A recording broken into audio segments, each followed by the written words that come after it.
আমেরিকায় tourist visa এসে আপনারা কি কাজ করতে পারবেন কিনা সেটা নিয়ে আজকে আমি কথা বলবো আপনাদের সাথে এই ভিডিওতে। Let's go.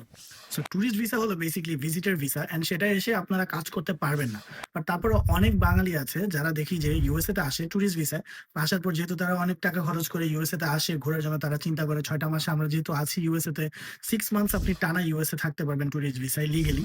সো যেহেতু ৬ মাস থাকা যাবে, এই ৬ মাস আমরা একটু ক্যাশে কাজ করি কোথাও, যেসব জায়গা থেকে কোনো ধরনের রেকর্ড পাওয়া যাবে না বিকজ কাগজপত্র নেই তার জন্য।